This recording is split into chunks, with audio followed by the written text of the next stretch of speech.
그를 처음 본 사람들은 모두 같은 생각을 했습니다. 그냥 인생 망그러진 노숙자겠지. 하지만 아무도 몰랐습니다. 그가 한때는 수천 명의 인생을 책임지던 사람이었다는 걸.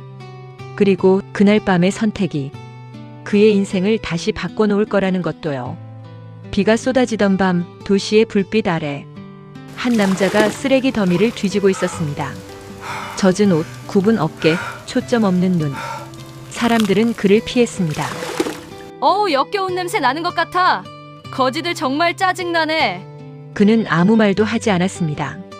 그저 살아남기 위해 평소처럼 버려진 음식들을 찾고 있었을 뿐입니다. 그때 어디선가 작은 소리가 들렸습니다. 강아지의 작은 신음소리. 그의 손은 멈칫하였고 소리가 나는 쪽으로 고개를 돌립니다. 박스 안에는 비에 젖은 강아지 한 마리가 숨조차 제대로 쉬지 못한 채 떨고 있었습니다. 남자는 한참을 바라보다가 천천히 다가갔습니다. 너도 버려졌구나. 그 한마디는 마치 자기 자신에게 하는 말 같았습니다. 그는 강아지를 품에 안았습니다. 그리고 망설임 없이 자신의 품에 안고 웃으려며 덮어줍니다. 그날 이후 강아지 한 마리로 인해 그의 삶은 달라지기 시작합니다. 혼자일 땐 시간 때우며 버티기만 했던 긴 하루가 이제는 지켜야 할 하루가 되었습니다. 그는 하루 종일 돌아다니며 음식을 구했고 그중 가장 나은 것을 강아지에게 주었습니다. 자신은 굶으면서도요. 며칠이 지나자 강아지는 남자를 따라다니기 시작했습니다. 꼬리를 흔들고 그의 손을 핥으며 작은 기쁨을 만들어냈습니다. 사람들은 수군거렸습니다. 저 사람 개 때문에 사는 것 같아. 저게 무슨 의미가 있냐. 저러니 거지꼴 노숙자 소리나 듣지. 하지만 그에게는 그게 전부였습니다. 이름도 과거도 아무것도 기억나지 않는 삶 속에서 그 강아지 하나만이 유일한 현재였습니다.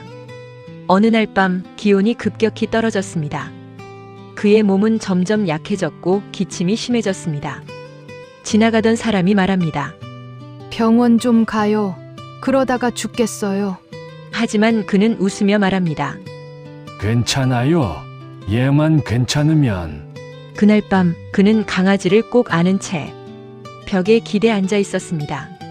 그리고 조용히 눈을 감았습니다.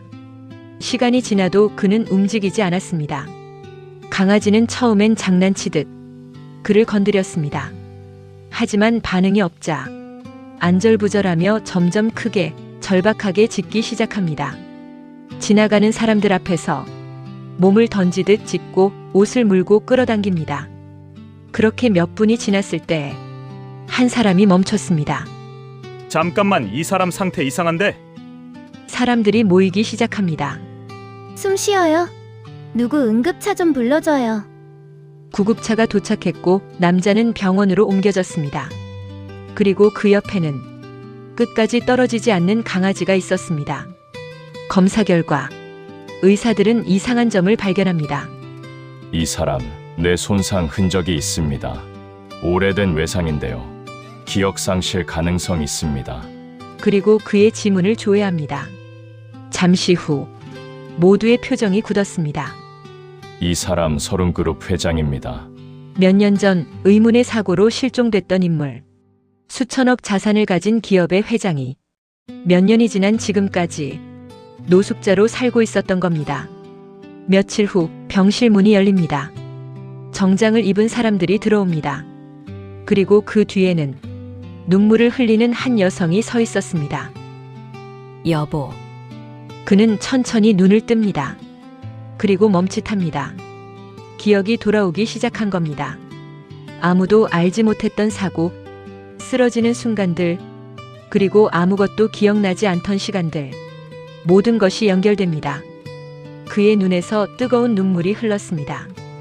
내가 그렇게 살았다고?